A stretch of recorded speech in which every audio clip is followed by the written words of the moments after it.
आज का हमारा चैप्टर है class 7th chapter 7th NCERT history पढ़ेंगे। ठीक है, इसमें हमको क्या करना है, हिस्ट्री में एक एक पॉइंट को हम समझेंगे, जो महत्वपूर्ण फैक्ट है यानी एक एक लाइन को हम पढ़ेंगे और जो महत्वपूर्ण फैक्ट होगा क्या करेंगे, उसको बोर्ड पर लिख लेंगे याद करने के लिए। ओके, जो हमारा क्या होगा एनसीईआरटी या सीटेट के लिए क्या होगा, महत्वपूर्ण होगा।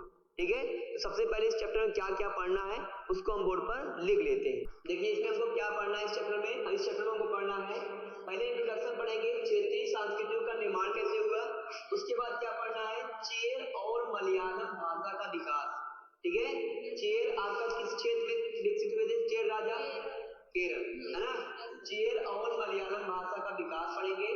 शासक और धार्मिक परंपराएं, उस शासक द्वारा या उस समय कैसे धार्मिक परंपराओं में बदलाव हुआ या नई संस्कृति जुड़ी, इसके विषय में पढ़ेंगे इस टॉपिक में। और क्या पढ़ेंगे, राजपूत और शूरवीरता की परंपराएं। ओके, जैसे राजपूत के विषय में हम क्या पढ़ते हैं, राजपूत हमेशा युद्ध के मैदान में लड़ते हुए शहीद हो जाना पसंद करते थे, लेकिन युद्ध के मैदान से छोड़कर भागना पसंद नहीं करते थे। तो ये तमाम चीजें इसमें हम पढ़ेंगे। कथक नृत्य की कहानी के विषय में दिया गया पढ़ेंगे। लघु चित्र क्या होता था उसको समझेंगे और पढ़ेंगे। और आखिरी लास्ट टाइम हमारा लास्ट पॉइंट क्या है, बंगाल के विषय में पढ़ेंगे, जिसमें बंगाल की संस्कृतियों के विषय में पढ़ेंगे। बंगाल में कैसे वहाँ के जो ब्राह्मण है वो भी क्या करते हैं, मछली खाने का अनुमति दे देते हैं ब्राह्मणों को, है ना, उसको इसमें पढ़ेंगे। इसमें 2-3 क्वेश्चन महत्वपूर्ण मिलेगा डायरेक्ट। ओके, अभी मैंने सॉल्व किया था। तो हम पढ़ना प्रारंभ करते हैं। चैप्टर हमारा 7 है। ओके, इसमें दिया गया है क्षेत्रीय संस्कृतियां। ठीक है, क्षेत्रीय संस्कृतियों के विषय में बताया गया है कि क्षेत्रीय संस्कृतियां समय समय के साथ बदलती रहती हैं। आगे क्या बोला गया है, और सच तो यह है कि आज भी बदल रही हैं। ठीक है, ये क्षेत्रीय संस्कृतियां जटिल प्रक्रिया से विकसित होती हैं। जटिल प्रक्रिया में किस प्रकार विकसित होती हैं, अभी हम पढ़ेंगे इसमें, है ना। इसमें हम पढ़ेंगे कैसे जटिल प्रक्रिया के साथ विकसित होते हैं, है ना। अलग अलग राजा आते हैं, उनकी कुछ परंपरा होती है ना। शिल्पकला शिल्पकार अलग अलग क्षेत्रों से बुलाए जाते हैं, है ना। वो अपनी नई नई चीजें बनाते हैं, उससे एक नई संस्कृति का डेवलपमेंट होता है। तो हम पढ़ते हैं हम क्या, चेर और मलयालम भाषा का विकास। बताओ पहले ये पॉइंट स्पष्ट है। अब हम पहला पॉइंट पढ़ेंगे इसमें, चेर और मलयालम भाषा का विकास। इसमें हमको क्या पढ़ना है, क्षेत्रीय संस्कृतियों का निर्माण कैसे हुआ। इंट्रोडक्शन में क्या पढ़ेंगे, इंट्रोडक्शन में ये बताया गया है क्षेत्रीय संस्कृतियों का विकास एक जटिल प्रक्रिया है। क्षेत्रीय संस्कृतियां उस समय बदल रही थी और आज भी बदल रही है। ओके, इसमें ये बताया गया है कि अलग अलग राजा जो होते थे अलग अलग शिल्पकार को बुलाते थे, उससे वो नई नई चीजें बनाते थे और उन नई नई चीजों से नई नई प्रकार की संस्कृतियों का डेवलपमेंट होता था, क्योंकि वो शिल्पकार भी अलग अलग क्षेत्रों से आते थे, है ना। इसमें अब मुख्य रूप से क्या पढ़ना है, पहले तो इसमें पढ़ना है इंट्रोडक्शन, तो हो गया आपका चेर और मलयालम भाषा का विकास, इसमें पढ़ेंगे। ठीक है, चेर कहाँ पर शासक थे, केरल में, केरल के शासक थे। इसके अलावा शासक और धार्मिक परंपराओं के विषय में पढ़ेंगे, यानी शासक के साथ साथ उनकी धार्मिक परंपराएं कैसे चलती थी, है ना। राजपूत और शूरवीरता की परंपरा समझेंगे। राजपूत राजा किस लिए फेमस थे कि वो युद्ध के मैदान में भागते नहीं थे, वो सामने से शहीद होना पसंद करते, लेकिन युद्ध का मैदान छोड़कर भागना पसंद नहीं करते थे, है ना। इसी के साथ साथ कथक और नृत्य की कहानी को पढ़ेंगे, कथक नृत्य की कहानी को समझेंगे। ठीक है ना। और इसमें महत्वपूर्ण से 2 पॉइंट और है, लघु चित्रों की परंपरा पढ़ेंगे और बंगाल में किस प्रकार से क्षेत्रीय विकास हुआ, क्षेत्रीय संस्कृतियों का विकास हुआ। वहां के ब्राह्मण भी क्या करते, मछली खाने की अनुमति दे दिए थे, इसको भी हम क्या करेंगे इस चैप्टर में समझेंगे। बताओ यहाँ तक स्पष्ट है। अब हम एनसीईआरटी का एक एक पॉइंट पढ़ते हैं, समझते हैं और उसके बाद क्या करेंगे, उसके बाद जो महत्वपूर्ण फैक्ट होगा लिख लेंगे। सबसे पहले हम क्या पढ़ेंगे, चेर और मलयालम भाषा का विकास। भाषा और क्षेत्र के बीच अंतः संबंध के का एक उदाहरण से अपना विश्लेषण प्रारंभ करें, है ना। यानी हम क्या करेंगे, इसमें हम डायरेक्ट हम क्या करते हैं, सिलेबस को पढ़ते हैं, एनसीईआरटी में क्या दिया गया है इसमें बताया, एग्जाम्पल को समझते हैं। महोदयपुरम का चेर, कहाँ का, महोदयपुरम का चेर राज प्रायद्वीप के दक्षिणी पश्चिमी भाग में, कहाँ पर, प्रायद्वीप के दक्षिणी पश्चिमी भाग में। प्रायद्वीप का मतलब क्या है, जो 3 तरफ से पानी से घिरा हो। प्रायद्वीप के दक्षिणी पश्चिमी भाग में, जो आज के केरल राज्य का हिस्सा है। 9वीं शताब्दी में स्थापित किया गया महोदयपुरम का चेर राज। इसमें क्या बताया गया? महोदयपुरम का चेर राज प्रायद्वीप के दक्षिण पश्चिम भाग में, जहां पर आज केरल है ना, केरल राज्य स्थित है, या केरल राज्य का वह हिस्सा है, ठीक है, यह प्रायद्वीप है ना, इसका दक्षिण पश्चिम, इधर दक्षिण है इधर पश्चिम है ना, दक्षिण पश्चिम का वह भाग क्या बताया गया है, जो जहां पर क्या था, महोदयपुरम में चेर राज्य डेवलप हुआ था। कब बताओ? 9वीं सदी में। बताओ स्पष्ट यहाँ तक? तो इसमें पहला पॉइंट ये बता दिया गया है कि यहाँ पर हमारा क्या था, लोकेशन चेर राज का। कब बताया गया है? 9वीं सदी में। ओके, आगे क्या बताया गया है? संभवतः मलयालम भाषा इस इलाके में बोली जाती थी। तो यहाँ चेर राज में जो कहाँ पर है, महोदयपुरम में है, कौन सी भाषा बोली जाती थी? मलयालम भाषा। ओके, आगे इसमें बोला गया है, शासकों ने मलयालम भाषा एवं लिपि का प्रयोग करके अपने अभिलेखों में प्रयोग किया है। ठीक है, ये पॉइंट स्पष्ट है। अब इतना हम क्या करते हैं, लिख लेते हैं। तो इसमें पहला पॉइंट ये बताया गया है, इस प्रायद्वीप के किस भाग में? दक्षिण पश्चिम। ये देखो हमारा उत्तर होता है इधर क्या होता है? दक्षिण। और इधर क्या होगा? पूरब होगा। और इधर क्या होगा? पश्चिम। तो दक्षिण पश्चिम का जो भाग है, जो संभवतः आज केरल का हिस्सा है, यहाँ पर एक राज्य था। कौन सा राज्य? चेर राज। कहाँ पर था? महोदयपुरम का, है ना? कहाँ पर? महोदयपुरम का। ठीक है, तो यहाँ पर लिख देते हैं ब्रैकेट में, महोदयपुरम में कौन सा राज्य था? चेर राज। यहाँ संभवतः कौन सी भाषा बोली जाती थी? तो यहाँ संभवतः मलयालम ओके भाषा बोली जाती थी। बताओ स्पष्ट है यहाँ तक? इसके बाद क्या दिया गया इसमें? इसके बाद इसमें बोला गया है कि यहाँ के शासक भी जो अभिलेख लिखवाए हैं, उस शासक अभिलेख किस भाषा में लिखवाए हैं? तो बोला गया है मलयालम भाषा में। ओके, कब की बात है?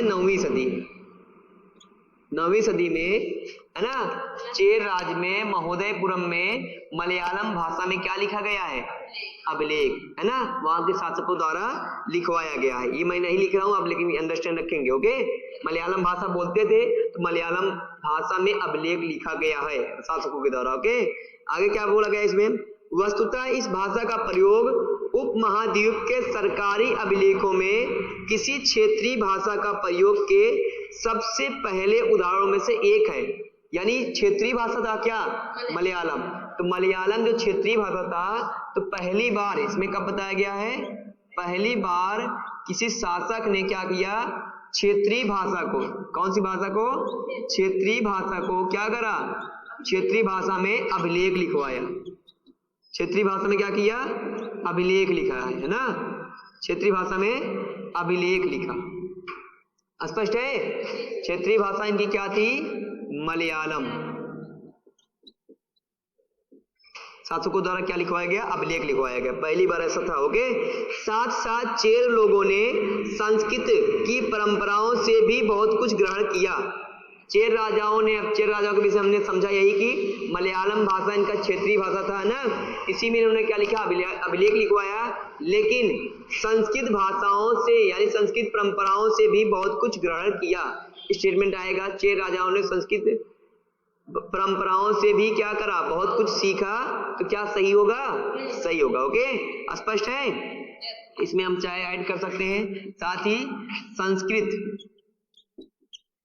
भाषाओं से, दूसरा पॉइंट इसमें लिख लेंगे, भाषा से क्या करा? बहुत कुछ अर्जित किया। किसने अर्जित किया? शासकों ने सीखा। ठीक है, अब आगे देखते हैं। आगे इसमें बताया गया है, केरल का मंदिर रंगमंच जिसकी परंपरा इस युग तक खोजी जा सकती है, संस्कृत के महाकाव्यों पर आधारित था। केरल में बताया गया है एक मंदिर के विषय में। अगर आपसे पूछा जाएगा रंगमंच मंदिर कहां पर है, तो केरल में। ओके, दिया गया एनसीईआरटी में क्या बोला है? केरल का मंदिर रंगमंच। ओके, आगे क्या बोला, जिसकी परंपरा यानी उस मंदिर या उस क्षेत्र की परंपरा इस युग तक खोजी जा सकती है, यानी आज तक भारत के अलग अलग क्षेत्रों में ऐसी परंपरा है जो उस समय केरल के राज्य में, और कौन से मंदिर रंगमंच के आसपास की जो परंपरा थी। ओके, आगे क्या बोला है, संस्कृत के महाकाव्यों पर आधारित था वहां की संस्कृति।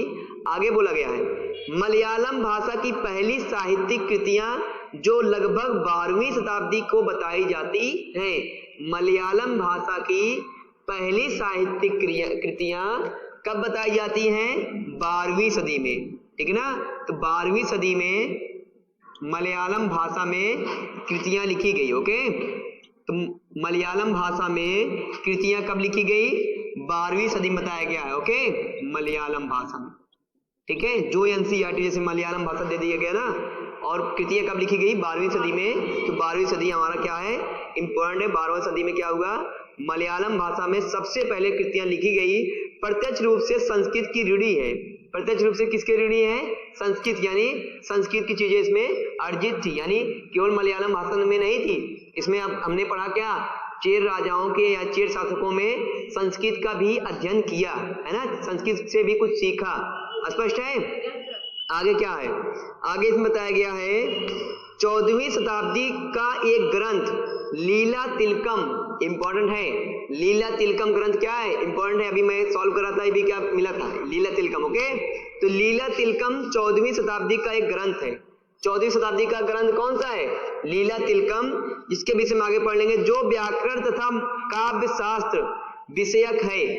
व्याकरण विषय का है क्या, लीला तिलकम। ओके, किस पर आधारित है, व्याकरण पर। आगे क्या बोला गया है, मणिप्रवालम शैली में लिखा गया है। अब आपसे पूछेगा अगर लीला तिलकम जो ग्रंथ है किस भाषा में लिखा गया है, तो लीला तिलकम जो ग्रंथ है, जो कृतियां हैं या काव्य है, किस भाषा में लिखा गया है, किस शैली में लिखा गया है, मणिप्रवालम शैली में लिखा गया है।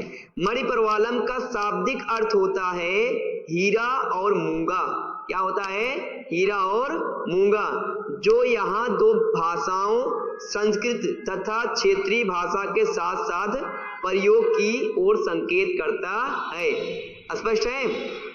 हमने अभी जाना किसके विषय में, 14वीं सदी में एक पुस्तक लिखी गई, कौन सी, लीला तिलकम।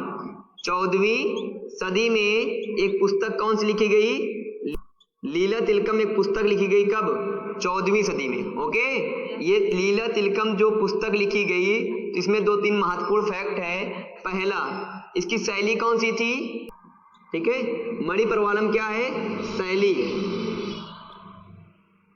स्पष्ट है, मणिप्रवालम क्या है, शैली है। मणिप्रवालम का शाब्दिक अर्थ है हीरा और मूंगा। इसका शाब्दिक अर्थ क्या है, इसका शाब्दिक अर्थ लिख लेंगे हीरा और मूंगा। ये क्या है, इसका शाब्दिक अर्थ है। मणिप्रवालम का शाब्दिक अर्थ क्या है, हीरा और मूंगा। आगे क्या बोला गया है, जो यहाँ की दो भाषाओं संस्कृत तथा क्षेत्रीय भाषा की ओर, यहाँ की दो भाषाओं संस्कृत और क्षेत्रीय भाषाओं की ओर क्या करता है, संकेत करता है। स्पष्ट है। यानी लीला तिलकम के विषय हमने देखो फिर से समझ लेंगे। इसमें क्या बताया गया है, इसमें बताया गया है 14वीं सदी में एक ग्रंथ लिखा गया, एक काव्य लिखा गया, जिसका नाम क्या है, लीला तिलकम।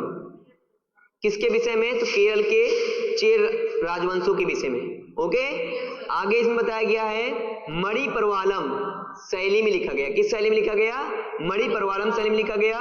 मणिप्रवालम जो शैली है, इसका शाब्दिक अर्थ होता है हीरा और मूंगा। और इसमें बताया गया है इसकी भाषाएं संभवतः क्या मानी गई है, किस भाषा में लिखा गया है, तो पहले तो इसमें बोला है एक भाषा इसका संस्कृत है और दूसरा क्या है, क्षेत्रीय भाषा। स्पष्ट है। तो इस प्रकार से दो भाषाओं की ओर भी ये क्या करता है, संकेत करता है। इसको भी हम क्या करेंगे, याद करके रखेंगे। ये हमारा एक पॉइंट हो गया। बताओ यहाँ तक स्पष्ट है। अब इसके बाद हम पढ़ेंगे शासक और धार्मिक परंपराएं, है ना, जगन्नाथी संप्रदाय के विषय में समझेंगे। ओके, यहाँ तक क्लियर है, इसको लिख लीजिए। शासक एवं धार्मिक परंपराएं पढ़ते पढ़ते हम क्या पढ़ेंगे, किसके विषय में, जगन्नाथी संप्रदाय, जगन्नाथी संप्रदाय। ओके, जगन्नाथी संप्रदाय के विषय में इसमें हम पढ़ेंगे। जगन्नाथी का मतलब ही क्या होता है? दुनिया का, विश्व का मालिक, है ना। ये तात्पर्य किसका है? विष्णु का, है ना। विष्णु का भी पर्यायवाची यानी उसका शाब्दिक अर्थ क्या होता है?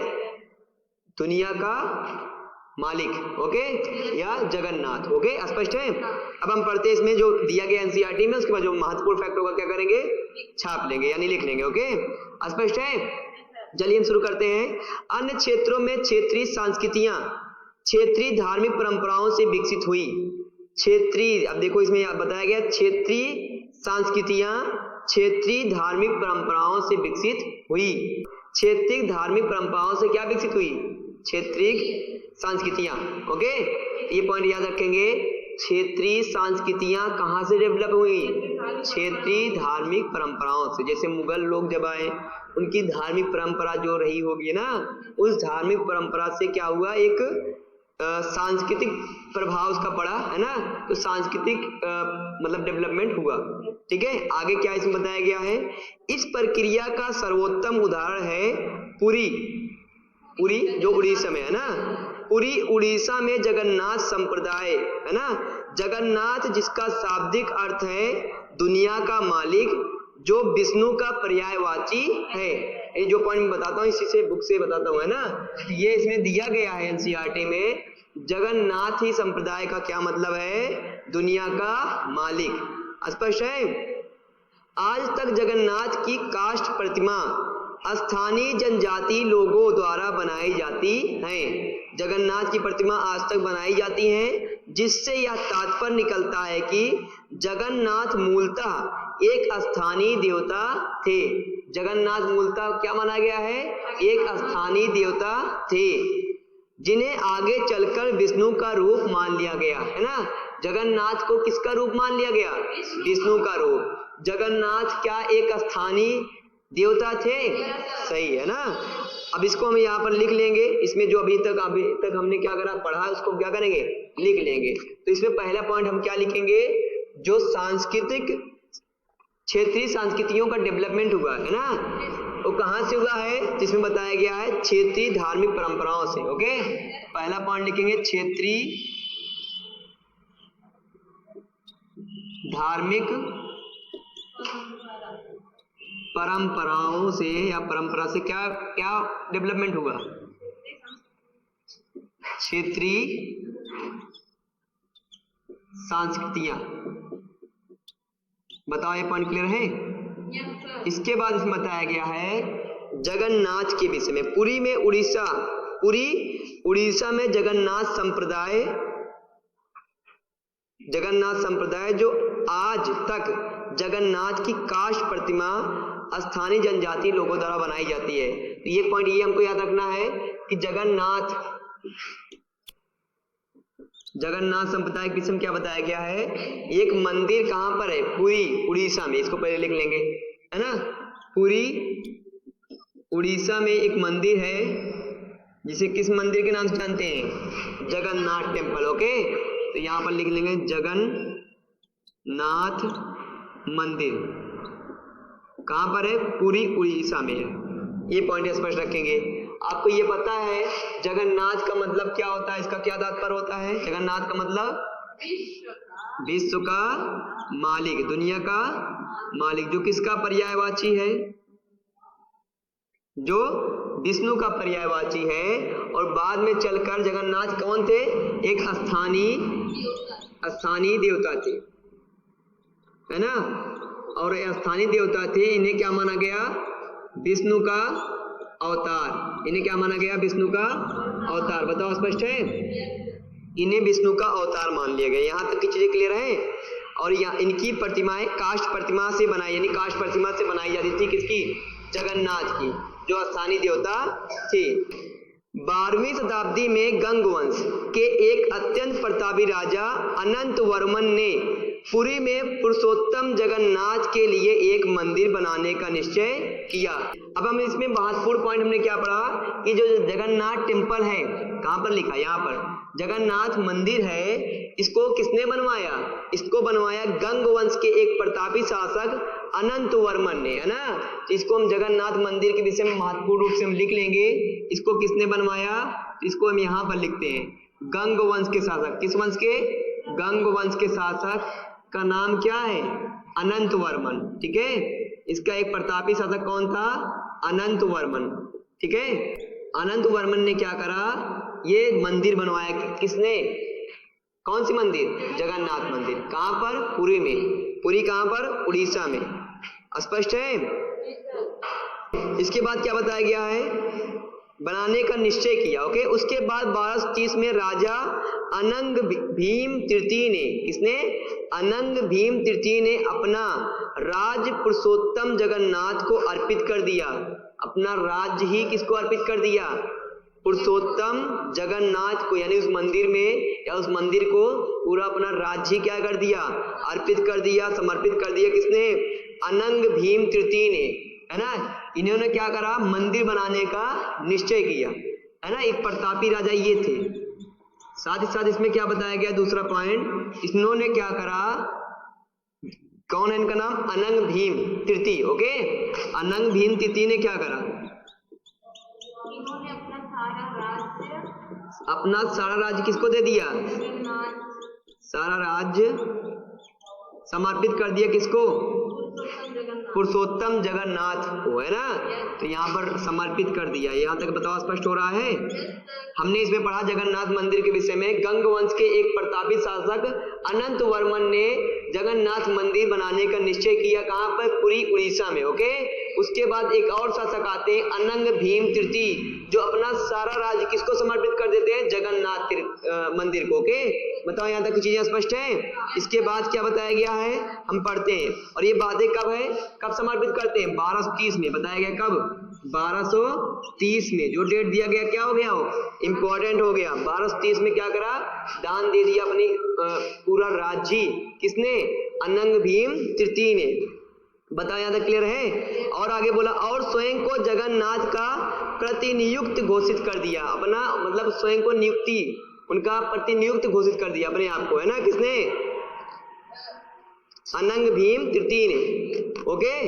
अब इसके आगे क्या दिया गया है, जो जो इस मंदिर का तीर्थ स्थल यानी तीर्थ यात्रा के केंद्र के रूप में महत्व प्राप्त होता गया, सामाजिक तथा राजनीतिक मामलों में भी इसकी सत्ता बढ़ती गई। किसकी, जगन्नाथ मंदिर की सामाजिक और आर्थिक राजनीतिक रूप से भी इसकी सत्ता बढ़ती गई। जिन्होंने भी उड़ीसा को जीता, जैसे मुगल, मराठे और अंग्रेजी ईस्ट इंडिया कंपनी, सबने इस मंदिर पर अपना नियंत्रण स्थापित करने का प्रयास किया। वे सब यह महसूस करते थे कि मंदिर पर नियंत्रण प्राप्त करने से स्थानीय जनता में उनका शासन स्वीकार हो जाएगा। यानी मंदिर को अपने अधीन कर लेंगे, क्या हो जाएगा, मंदिर को अपने अधीन कर लेंगे तो वहां की जनता ये मान लेगी हमारे शासक यही है ना। तो इसमें नाम दिया गया है जगन्नाथ टेम्पल के विषय में, कौन कौन, जगन्नाथ मंदिर के विषय में बताया गया है। समय के साथ गुजरने के साथ साथ ये सामाजिक और राजनीतिक सत्ता के रूप में आगे बढ़ा, है ना। यानी सामाजिक और राजनीतिक सत्ता के रूप में आगे बढ़ा, यानी इस मंदिर को जो अपने अधीन कर लेगा वह क्या कहलाएगा, उस क्षेत्र का सम्राट यानी राजा कहलाएगा। लोग सभी जो जनता है उन्हें राजा के रूप में स्वीकार कर लेंगे, है ना। तो इस पर बताया गया मुगलों ने अपना अधिकार करा और मराठों ने और अंग्रेजों ने, सबने क्या करा, इस मंदिर पर अपना अधिकार जमाने का प्रयास किया बंगाल को जीतने के बाद। बताओ यहाँ तक चीजें स्पष्ट है। जिससे क्या करे, जो स्थानीय जनता है उनको अपने शासक के रूप में स्वीकार कर ले। बताओ यहाँ तक चीजें क्लियर है। इसको लिख लीजिए। हमने पढ़ा शासक और धार्मिक परंपराएं। शासक और धार्मिक परंपराओं ने क्या पढ़ा, जगन्नाथी संप्रदाय। जगन्नाथी संप्रदाय को बताया क्या गया है, विष्णु का अवतार, ओके। और क्या बताया गया, इसका पर्यायवाची बताया गया, इसका शाब्दिक अर्थ बताया गया है दुनिया का मालिक। इसमें एक पॉइंट ये बताया गया है, क्षेत्रीय धार्मिक परंपराओं से क्या जन्म हुआ, क्षेत्रीय संस्कृतियों का जन्म हुआ, ओके। अब इसके बाद क्या बताया गया, जगन्नाथी संप्रदाय क्या था, तो जगन्नाथी संप्रदाय के विषय में बताया गया है, यह जो संप्रदाय था पुरी और उड़ीसा में डेवलपमेंट, यानी उड़ीसा में डेवलपमेंट हुआ और यहाँ पर एक मंदिर बनाया गया जिसे जगन्नाथी मंदिर कहा गया। ओके, जगन्नाथ मंदिर जो बनवाया गंग वंश के शासकों ने बनवाया। किस वंश के, गंग वंश के शासक, जिनका नाम क्या था, अनंत वर्मन, ठीक है ना। इसके अलावा ये प्रतापी शासक थे। प्रतापी का मतलब जो युद्ध करने में क्या हो, माहिर हो या बेहतर हो, है ना। अगला पॉइंट क्या बताया गया, इसी वंश के, गंग वंश के एक शासक थे जिसका नाम था अनंग भीम तृतीय। अनंग भीम तृतीय ने क्या करा, 1230 में अपना सारा साम्राज्य जगन्नाथ को अर्पित कर दिया। ओके, इसमें और क्या बताया गया है, इसमें यह बताया गया है कि जगन्नाथ मंदिर में सामाजिक और राजनीतिक सत्ता के रूप में बाद में उभरने लगा और जितने भी शासक बंगाल पर अधिकार करते, बंगाल उससे पहले एक था, ओके, उस बंगाल पर अधिकार करने के बाद वो क्या करते, इस मंदिर पर अपना अधिकार जमाने का प्रयास करते। और बताया गया जो लोग उस मंदिर पर अपना अधिकार जमा लेते तो वहां के स्थानीय शासक उनको शासक के रूप में चुन लेते थे, है ना। इसमें बताया गया मुगलों द्वारा भी क्या करता जाता है, इस मंदिर को अपने अधीन लेने का प्रयास किया जाता है, मराठों द्वारा भी और अंग्रेजों के द्वारा भी। बताओ यहाँ तक स्पष्ट है। और एक पॉइंट इसमें यह है कि ये जगन्नाथ कौन थे, स्थानीय देवता थे। यहाँ तक की चीजें स्पष्ट है। राजपूत और शूरवीरता की परंपराएं हम पढ़ेंगे, है ना। इसमें बताया गया है आज का अधिकांश राजस्थान जहां स्थित है, ओके, उस क्षेत्र को राजपूताना कहते थे। तो राजपूताना किसे कहते थे, आज का जो हमारा राजस्थान है, ठीक है। इसमें बताया गया है, इससे यह समझा जा सकता है कि वह एक ऐसा प्रदेश था जहां केवल अथवा प्रमुख रूप से राजपूत ही रहा करते थे, ठीक है। अंग्रेजों का कहना है ये पॉइंट, ठीक है। अंग्रेज क्या कह रहे हैं कि जो मतलब ये क्षेत्र था, मतलब कि राजपूताना, इसे प्रमुख रूप से राजपूताना ही क्षेत्र कहा जाता था, ठीक है। और क्या बोला गया इसमें, इसमें यह बोला गया है जो राजपूताना क्षेत्र था वो आज का राजस्थान है। आगे बोला गया है जहां केवल अथवा प्रमुख रूप से राजपूत रहा करते थे, लेकिन यह बात आंशिक रूप से ही सत्य है।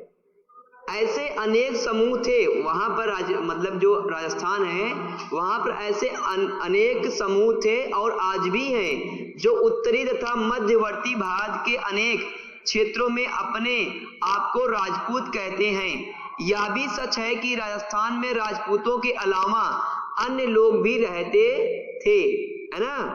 आगे क्या बोला गया है, तथापि अक्सर यह माना जाता है कि राजपूत ने राजस्थान को एक विशिष्ट संस्कृति प्रदान की। यह माना जाता है कि राजपूतों ने ही राजस्थान में एक विशिष्ट संस्कृति क्या करी, प्रदान की। ये संस्कृतियां, परंपराएं व वहां के शासकों के आदर्शों तथा अभिलाषाओं के साथ घनिष्ठता से जुड़ी हुई थी। इसको हम लिख लेते हैं, ओके। अभी तक हमने ये पढ़ा कि 19वीं सदी में, किस सदी में, 19वीं सदी में, तो 19वीं सदी की बात हो रही है। 19वीं सदी में जो आज का हमारा क्या है, राजस्थान है, वहां पर राजपूत शासक राज्य करते थे। तो यहां पर हम लिखेंगे राजपूताना क्षेत्र कौन था, इसमें बताया गया राजपूताना क्षेत्र की बात करेंगे तो वर्तमान में जो हमारा क्या है, राजस्थान, वर्तमान में जो राजस्थान है उस क्षेत्र में राजपूत शासक शासन करते थे। ये पॉइंट हो गया। इसमें इसके बाद क्या बोला गया है, इसके बाद बोला गया प्रमुख रूप से यहाँ पर राजपूत राजा ही रहते थे, लेकिन ये अधिकांश रूप से क्या है, सत्य है। इसमें यह भी बताया गया है कि इसके अलावा अन्य समुदाय भी यहाँ रहा करते थे, लेकिन यहाँ की जो विशिष्ट सांस्कृतिक विरासत है वो राजपूतों की ही देन है। इसमें यह भी बताया गया, ओके। तो यहाँ पर राजपूत क्षेत्र कौन सा है, वर्तमान में राजस्थान। और क्या बताया गया है, जो सांस्कृतिक विरासत है, राजस्थान की सांस्कृतिक विरासत है, ठीक है ना, सांस्कृतिक विरासत की बात करेंगे तो ये एनसीईआरटी में बताया गया है, ये किसके द्वारा दिया गया है, राजपूतों के द्वारा ही हाँ प्राप्त है हम लोग को, ओके। बताओ स्पष्ट है, इतने पॉइंट अभी बोला गया है। अब आगे देखते हैं क्या दिया गया है इसमें। आगे इसमें बोला यहाँ की जो विशिष्ट या राजस्थान की जो विशिष्ट संस्कृति है किसके द्वारा प्रदान किया गया है, राजपूत शासकों द्वारा। यहाँ तक क्लियर है? आगे देखते हैं। ये सांस्कृतिक परंपराएं वहां के शासकों के आदर्शों तथा अभिलाषाओं के साथ घनिष्ठता से जुड़ी हुई थी। हम ये पॉइंट याद रखेंगे, लिख नहीं रहे हैं, है ना। इसमें बताया गया है यहाँ की यानी राजस्थान की जो सांस्कृतिक आदर्श हैं वो वहां के शासकों द्वारा यानी राजपूत शासकों के आदर्शों अभिलाषाओं के साथ घनिष्ठता से जुड़ी हुई थी। ठीक है, इसको मैं लिख नहीं रहा, आप लोग समझ के रखेंगे या मैं लिख ही देता हूँ। यानी ये जो सांस्कृतिक विरासत है ये कैसे बताया गया है, इसमें बताया गया किसके साथ, राजपूत शासकों के आदर्शों, है ना। तो यहाँ लिखेंगे शासकों के आदर्श और किसके साथ, उनकी अभिलाषाओं इच्छाओं, है ना, अभिलाषाओं, इनकी शासकों के आदर्श, उनके जो इच्छा थी अभिलाषा थे, उन्हीं की घनिष्ठता से क्या हुआ है, ये हमारी जो सांस्कृतिक विरासत का जन्म हुआ है राजस्थान के। ओके, घनिष्ठता से इसका जन्म हुआ। बताओ स्पष्ट है यहाँ तक? बोलो अब आगे क्या बोला गया है। लगभग 8वीं शताब्दी से आज के राजस्थान के अधिकांश भाग पर विभिन्न परिवार के राजपूत राजाओं का शासन था। 8वीं सदी से बताया गया है। कब से? 8वीं सदी से आज तक, यानी उस समय तक 19वीं सदी तक किसका शासन था यहाँ पर राजस्थान में? राजपूत शासकों का, है ना। इसको भी हम क्या करेंगे, राजपूत शासकों का शासन अगर बात करेंगे तो ये यहाँ से लिख लेते हैं 8वीं से 19वीं सदी तक। बताओ स्पष्ट है? 8वीं से 19वीं सदी तक राजपूताना क्षेत्र कौन था? वर्तमान में राजस्थान, है ना, वर्तमान में राजस्थान। ठीक है, इनकी जो सांस्कृतिक विरासत है, राजस्थान की जो सांस्कृतिक विरासत है वो कैसे डेवलपमेंट हुई? तो राजपूत शासकों के द्वारा विकसित की गई। कैसे? उनके आदर्श जो थे, है ना, उनके आदर्श के विषय में हम पढ़ेंगे। उनकी अभिलाषा जो थी, इच्छा जो थी, उस प्रकार से उनकी संस्कृति का डेवलपमेंट हुआ। जैसे अगर हम किसी प्रकार की इच्छा रखते हैं, है ना, हम किसी प्रकार से अपना जीवन यापन करना चाहते हैं तो हमारे द्वारा, हमारे परिवार द्वारा, हमारे परिवार के द्वारा, हमारे गांव के द्वारा, उस क्षेत्र के द्वारा किसी प्रकार की सांस्कृतिक का डेवलपमेंट होगा ना। उसी प्रकार से जो राजस्थान में जो सांस्कृतिक डेवलपमेंट है वो किसके द्वारा दिया गया है? तो राजपूत शासकों द्वारा। बताओ स्पष्ट है? आगे पढ़ते हैं। आगे इसमें बोला गया है 8वीं शताब्दी से राजस्थान के वर्तमान भाग तक आज तक भी क्या बोला गया है? राजपूत शासक वहां पर शासन करते थे। ठीक है, इसके अलावा बोला गया है पृथ्वीराज एक ऐसा ही शासक था। ये शासक ऐसे सूरवीरों के आदर्शों को अपने हृदय में संजोए रखते थे। यानी जो पृथ्वीराज चौहान थे उनको, और जो शासक थे उनको हृदय से क्या रखते थे? संजोए रखते थे, क्योंकि वो क्या थे? शक्तिशाली शासक थे, है ना। आगे क्या बोला गया है? राजस्थान में ही तो अजमेर है। अजमेर का शासक कौन था? पृथ्वीराज चौहान, है ना, जिससे जो है युद्ध होता है कब? 1192 में तराइन का युद्ध, है ना। इसके बाद फिर से कौन सा वंश चलता है? दिल्ली सल्तनत, गुलाम वंश, है ना। ये चीज हम याद रखेंगे। पृथ्वीराज चौहान को आदर्श मानते हैं कौन? राजपूत। स्पष्ट है? आगे बोला गया है जिन्होंने रण क्षेत्र में बहादुरी से लड़ते हुए अक्सर मृत्यु का वरण किया मगर पीठ नहीं दिखाई। किसने? राजपूतों ने। इसमें क्या बताया गया है? युद्ध करते समय वो अपने मृत्यु को प्राप्त कर सकते थे लेकिन पीठ दिखाकर भागते नहीं थे। कौन? राजपूत। तो यहाँ पर इसको भी लिख लेंगे, है ना, ये भी महत्वपूर्ण हो गया। ठीक है, यह याद रखेंगे, अंडरस्टैंड रहेगा, याद है ना। ये इतना याद रखेंगे कि राजपूत के विषय में ये बताया गया है वो बहादुरी से लड़ते थे और मृत्यु को भी प्राप्त हो जाते थे लेकिन भागते नहीं थे पीठ दिखाकर। बताओ स्पष्ट है? आगे बोला गया है काव्य एवं गीतों में सुरक्षित है। ये घटनाएं कहां पर? काव्य एवं गीतों में सुरक्षित है।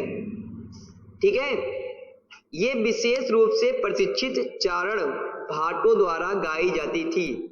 यानी जो कहानियां, गीत मिलती थी वो कहां से मिलती थी?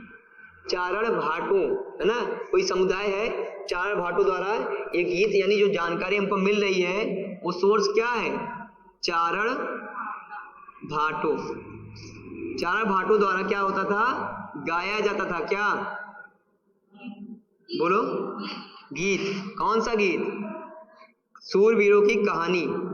सूरवीरों की कहानी, गाई जाती थी। बताओ स्पष्ट है? सूरवीरों की कहानी कब गाई जाती थी?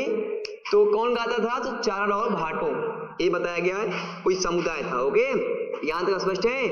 तो अगर इसमें क्वेश्चन पूछा जाए कि राजपूतों की सूरवीरों की राजपूत सूरवीरों की कहानियां काव्य एवं गीत कैसे हमको जानकारी मिलती है इनकी, तो चारण और भाटों द्वारा ये गाया जाता था।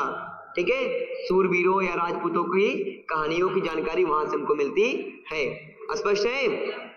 आगे इसमें बताया गया है ये विशेष रूप से प्रशिक्षित चारण भाटों द्वारा गाए जाते थे, है ना। इसमें आगे बताया गया है इन कहानियों में अक्सर नाटकीय स्थितियों और स्वामी भक्ति, मित्रता, प्रेम, शौर्य, क्रोध आदि प्रबल संवेगों का चित्रण होता था। इसमें क्या जानकारी हमको मिलती थी? इसमें जानकारी मिलती थी, बताया गया है सूरवीरों की कहानी में क्या जानकारी मिलती थी? इनके क्रोध, कब ये गुस्सा करते थे या किस प्रकार से इनका गुस्सा होता था, है ना। इनका प्रेम, इनकी मित्रता, है ना, जैसे बोलते नहीं हम यारों के यार हैं, इस प्रकार से इनकी मित्रता के विषय में, प्रेम के विषय में, क्रोध के विषय में, शौर्य के विषय में, है ना, आदि को चित्रण किया गया जाता था। बताओ स्पष्ट है? चारण भाटों द्वारा गीत, काव्य, कहानियां गाई जाती थी। किसके विषय में? सूरवीरों की कहानियां। किस सूरवीर? राजपूत के विषय में। क्या बताया गया? क्रोध, प्रेम, मित्रता, शौर्य, है ना, तमाम जानकारी मिलती है। स्पष्ट है? यहां तक लिख लीजिए या हम पढ़कर खत्म कर लेते हैं। आगे बताया गया है कि स्त्रियां अपने सूरवीर पतियों, यानी स्त्रियों के बारे में भी इसमें चर्चा होती थी। स्त्रियां अपने सूरवीर पतियों का जीवन मरण दोनों में अनुसरण करती थी। दोनों में अनुसरण करती थी का मतलब क्या है? सती प्रथा यानी विधवाओं द्वारा अपने मृतक पतियों की चिता पर जिंदा जल जाने का प्रथा भी था, है ना, का उल्लेख भी इस कहानियों में मिलता है। इस प्रकार जो लोग सूरवीरता के आदर्शों का पालन करते थे उन्हें अक्सर इस आदर्श के लिए अपना जीवन का बलिदान देना पड़ता था। जो लोग सूरवीर अपने आप को मानते थे, है ना, और कहते थे, वो ये भी फॉलो करते थे अगर हमारे पति की क्या हो गई, डेथ हो गई, मृत्यु हो गई, स्त्री क्या होती थी, ये स्वयं भी क्या करती अपने आप को सती कर देती थी। किसके साथ? अपने पति के साथ, क्योंकि पति को अपने परमेश्वर मानते थे, है ना। उनका ये मानना होगा कि पति नहीं है तो हम ही क्या करेंगे, है ना। ठीक है, परमेश्वर नहीं मारा, है ना, पति मतलब परमेश्वर को मानते, पति परमेश्वर। इस प्रकार से बताया गया जो राजपूत रानियां होती थी वो अपने आप को क्या करते थे, सती कर लेते थे पति के साथ। ओके, ध्यान सुनिए, एक बार मैं रिवाइज करता हूँ। ओके, हमको मैंने ये क्या हमारा पॉइंट है, राजपूत और सूरवीरता की परंपराएं। इसमें क्या बताया गया है? जो राजपूताना क्षेत्र कहा गया, वर्तमान में जो राजस्थान हमारा है, ठीक है, यहाँ की जो संस्कृतियों का डेवलपमेंट हुआ, जो सांस्कृतिक विरासत है राजस्थान की, वो किसके द्वारा डेवलपमेंट किया गया? राजपूत शासकों द्वारा।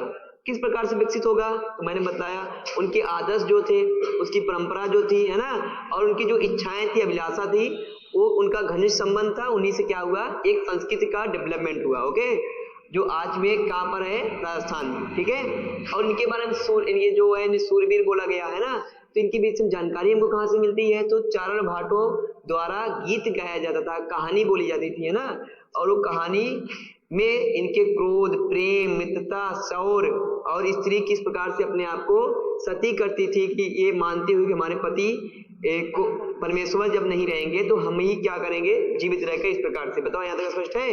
अब अगला पॉइंट पढ़ेंगे, कथक नृत्य की कहानी। ओके, कथक नृत्य की कहानी हम पढ़ेंगे। ओके, इसमें क्या बताया गया? पहले एनसीईआरटी की तात्पर्य पढ़ते हैं, फिर जो महत्वपूर्ण फैक्ट होगा उसको क्या करेंगे, लिख लेंगे। इसमें बताया गया है यह नृत्य शैली उत्तर भारत के अनेक भागों से जुड़ी है। कथक नृत्य शैली बताया गया है यह उत्तर भारत के अनेक भागों से जुड़ी है। कथक शब्द का अर्थ, शाब्दिक अर्थ होता है कथा, यानी कथक किस शब्द से बना है? कथा, जिसका प्रयोग संस्कृत तथा अन्य भाषाओं में कहानी के लिए किया जाता है। तो इसमें ये बताया गया है कथक के विषय में, है ना। तो पहला पॉइंट लिखेंगे, कथक के विषय में क्या बताया गया है? कथक के विषय में बताया गया है इसका शाब्दिक अर्थ क्या है?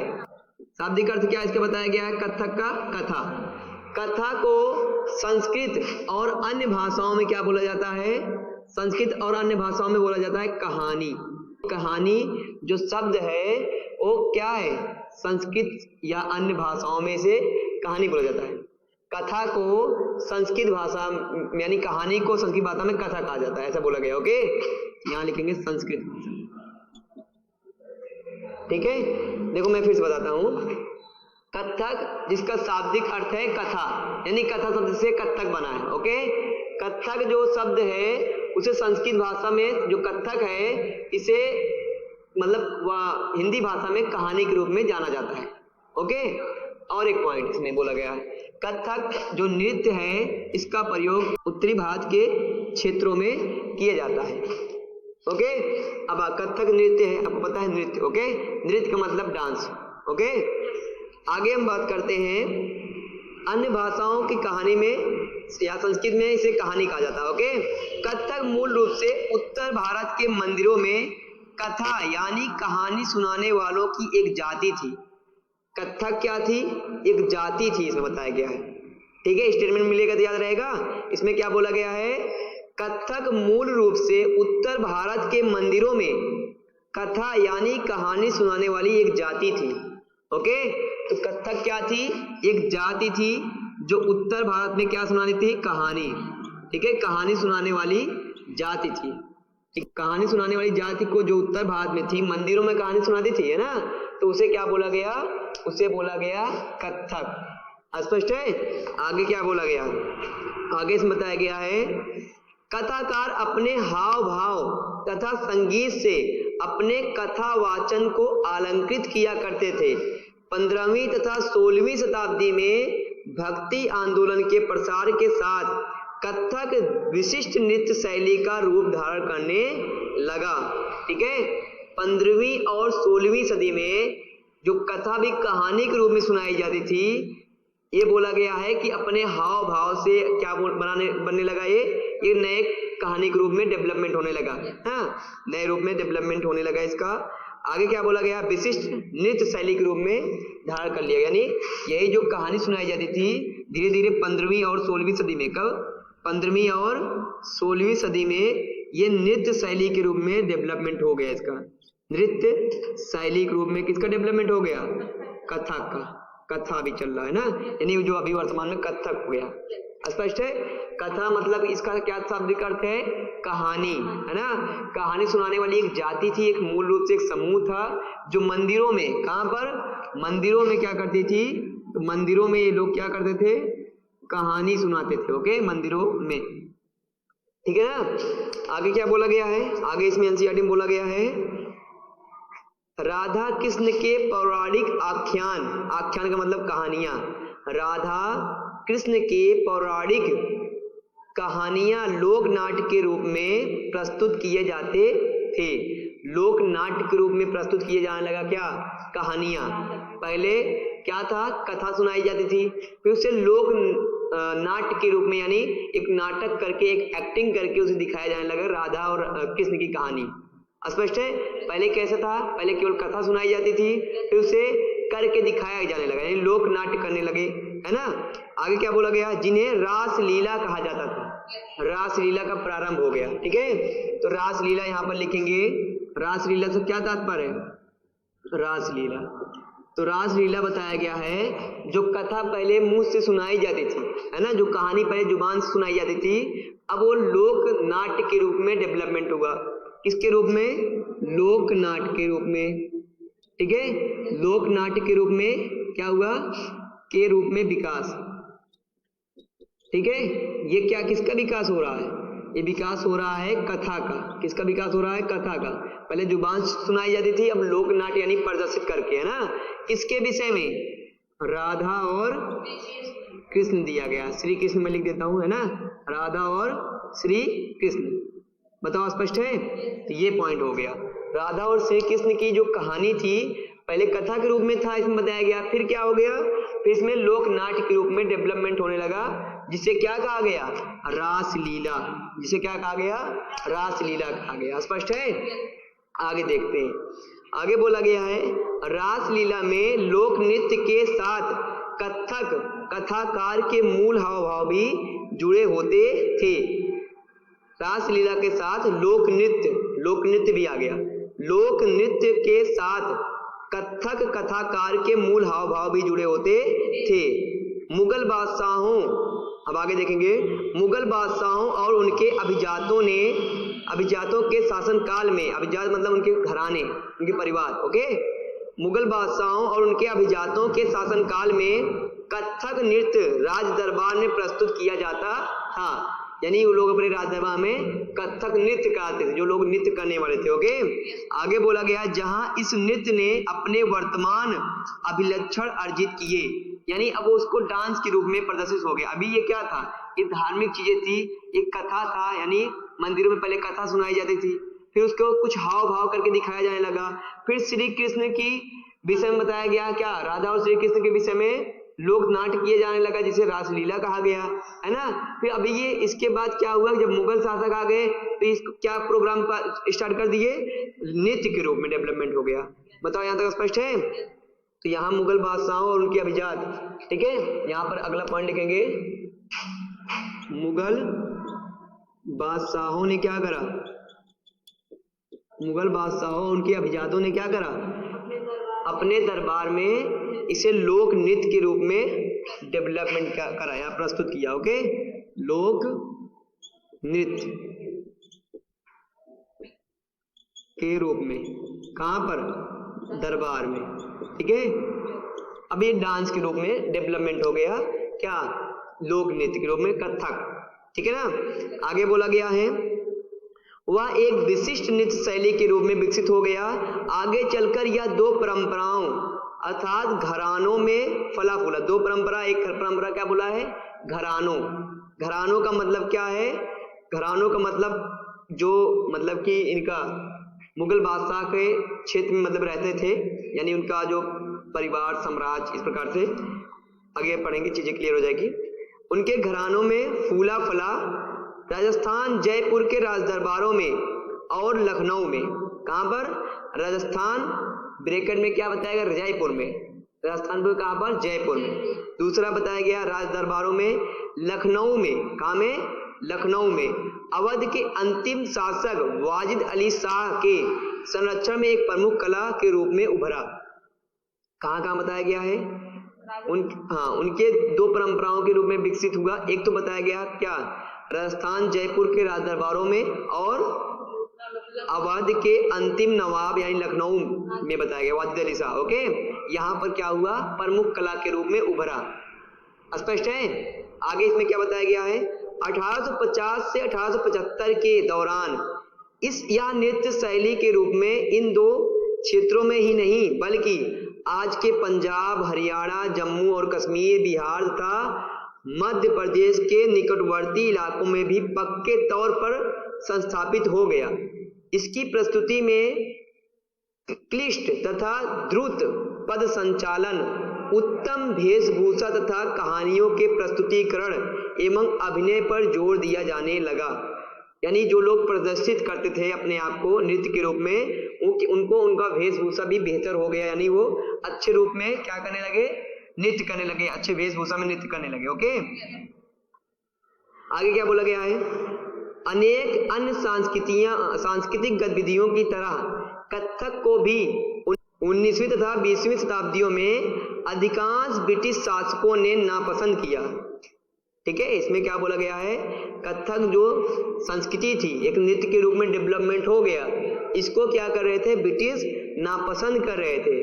क्यों? फिर भी यह जीवित बचा रहा, फिर भी यह संस्कृति क्या रही, जीवित बची रही। आगे बोला है और गणिकाओं द्वारा पेश किया जाता रहा। गणिकाओं मतलब मैंने बताया था पीछे एनसीईआरटी क्लास 6 में, जो राजा के दरबार में डांस करने वाली महिलाएं होती है ना, उनके क्या बोला गया, गणिकाएं। स्वतंत्रता की प्राप्ति के बाद तो देश में इसे 6 शास्त्रीय नृत्यों के रूप में मान्यता मिल गई। ओके, आगे इसमें मैं देखता हूं क्या है। अभी इसमें शास्त्रीय नृत्य के विषय में बताया भी गया, जैसे दिया गया है भरतनाट्यम तमिलनाडु, है ना, कथकली केरल, उड़ीसा में क्या है उड़ीसी, है ना, और आंध्र प्रदेश में कुचिपुड़ी, मणिपुर में मणिपुरी। ओके, ये भी दिया गया है। बताओ यहाँ तक चीजें स्पष्ट है। इसमें हमने पढ़ा मुगल बादशाह और उनके अभिजातों के शासनकाल में, तो यहाँ पर लिखते हैं मुगल बादशाह और उनके अभिजातों के शासनकाल में जो लोक नृत्य था, यानी जो अभी तक कथा के रूप में था नृत्य, है ना, जो एक धार्मिक या शास्त्रीय नृत्य था, अब धीरे धीरे क्या हो गया, लोक नृत्य हो गया। एक गणिकाएं मुगल शासक के राज दरबार में लोक नृत्य प्रस्तुत करने लगी। ओके, और इसमें यह बताया गया है ये मुख्य रूप से 2 परंपराओं में विकसित हुआ। ठीक है, जो लोक नृत्य है ये मुख्य रूप से 2 परंपराओं में विकसित हुआ। कितने परंपराओं में? 2 परंपरा में विकसित हुआ। ठीक है, पहला बोला गया है राजस्थान का क्षेत्र, है ना, राजस्थान के क्षेत्र में क्या बताया गया, जयपुर। और दूसरा यानी अवध के जो नवाब थे ना, अवध के नवाब, यानी अवध लिखेंगे, अवध के जो नवाब थे, कहाँ के नवाब क्षेत्र इनका था, लखनऊ। तो लखनऊ में डेवलपमेंट हुआ। ठीक है, देखो मैं बता रहा हूँ, जहाँ पर मुगल बादशाह अब लोक नृत्य करा रहे थे अपने दरबार में, जब मुगल शासन समाप्त होता है, कमजोर होता है ना, 1707 में इनका पतन होने प्रारंभ हो जाता है, तो इनके राज क्षेत्र में बहुत सारे शिल्पकार, बहुत सारे जो है कवि, इस प्रकार के लोग रहते थे, है ना। तो ये राज दरबार को मतलब ये लोग क्या करते थे, उनको संरक्षण में रखे थे, क्योंकि वो काम करते थे और पैसा देते थे, है ना। लेकिन जब इनका ही हालत खराब हो गया, है ना, ये अपनी देख रेख कर ही नहीं पा रहे थे, है ना, उस समय क्या हुआ, जो नए नए शासक उभरे थे, जैसे अवध का नवाब, है ना, और राजपूत राजा भी अपने आप को स्वतंत्र हो गए। पहले सभी क्या थे, मुगल बादशाह के अधीन थे, है ना।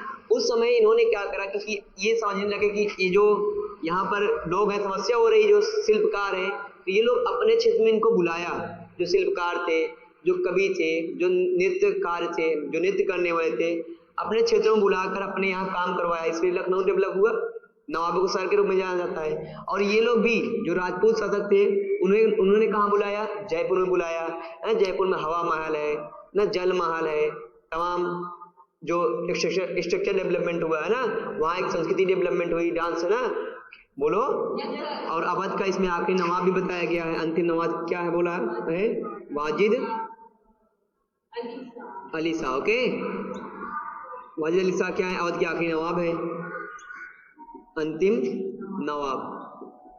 इनके बारे में थोड़ा सा मैंने बताया था पिछली क्लास में, बताया था, क्लियर है, वाजिद अली शाह।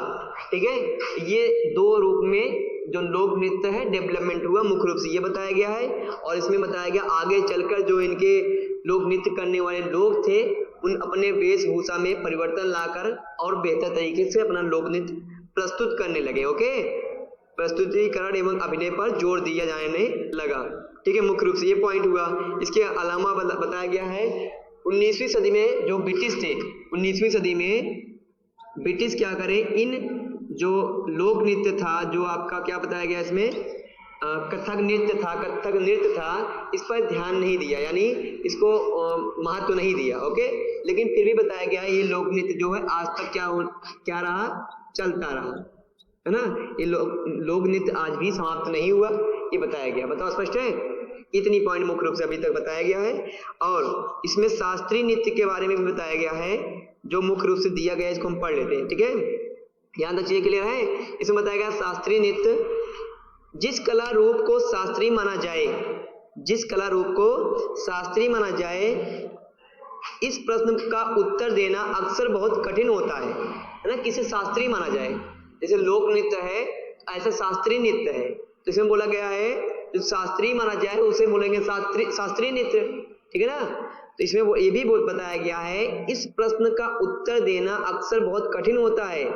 क्या हम उस रूप या शैली को शास्त्रीय कहते हैं जिसका विषय धार्मिक हो, है ना, क्या हम उसे कह सकते हैं, आगे बोला है, अथवा क्या हम उसे शास्त्रीय इसलिए मानते हैं क्योंकि उसके लिए अत्यधिक कौशल की आवश्यकता होती है। बताओ स्पष्ट है, आगे क्या बोला गया इसमें पढ़ लेते हैं, उसके बाद बताते हैं। इसमें आगे बोला गया है जो कई वर्षों के लंबे प्रशिक्षण से ही प्राप्त होता है अथवा यह शास्त्रीय इसलिए है क्योंकि यह निर्धारित नियमों के अनुसार ही प्रदर्शित या प्रस्तुत किया जाता है। तो शास्त्रीय नृत्य के विषय में बताया गया है। क्या केवल धार्मिक होने पर शास्त्रीय मान लिया जाए, है ना? इसमें ये बताया गया धार्मिक हो साथ ही साथ क्या हो, एक निश्चित नियम हो प्रस्तुतिकरण का, है ना? यानी इसमें यह बताया गया है कि शास्त्रीय नृत्य उसे माना जा सकता है जिसका एक फिक्स कोई नियम हो, ऐसे ही आपको नृत्य करना है। ऐसा नहीं किसी प्रकार, जैसे वर्तमान में जो सॉन्ग है, पहले का सॉन्ग क्या था, एक फिक्स था, हाँ इस लय में गाना है, इस लय में नहीं गाना है, इतना सीन मतलब कि समाज में अच्छा होगा या बुरा होगा, उस प्रकार की चीज थी। लेकिन आज भी क्या है, आज कौन सा गाना है, किस प्रकार से गाना है ना, कब शुरू हुआ कब खत्म हो गया पता नहीं चलता, है ना? उस प्रकार से इसमें बताया गया है कोई क्या है फिक्स पॉइंट होना चाहिए, एक निश्चित रूप होना चाहिए और धार्मिक होना चाहिए, है ना? तो उससे बोला गया क्या, शास्त्रीय नृत्य बोला जाएगा। स्पष्ट है? आगे क्या इसमें बताया गया है, इसमें बताया गया और उनमें विभिन्नताओं को प्रोत्साहन नहीं दिया जाता है, यानी अनेक प्रकार से नहीं प्रस्तुतिकरण, उसका प्रस्तुतिकरण क्या है, फिक्स है। आगे क्या बोला गया है, ये विशिष्टताएं पाई जाती हैं जिसे शास्त्रीय रूपों का विशिष्ट लक्षण बताया जाता है। शास्त्रीय रूप का विशिष्ट लक्षण आपको क्लियर हुआ, धार्मिक होना चाहिए, इसमें बताया, ओके, है ना? और इसका मुख्य स्टेटमेंट ये था, इसका एक फिक्स पॉइंट होना चाहिए, क्या कैसे नृत्य करना है ना? उससे आवश्यकता से अधिक नहीं और ज्यादा भी कम भी नहीं, ओके? स्पष्ट है?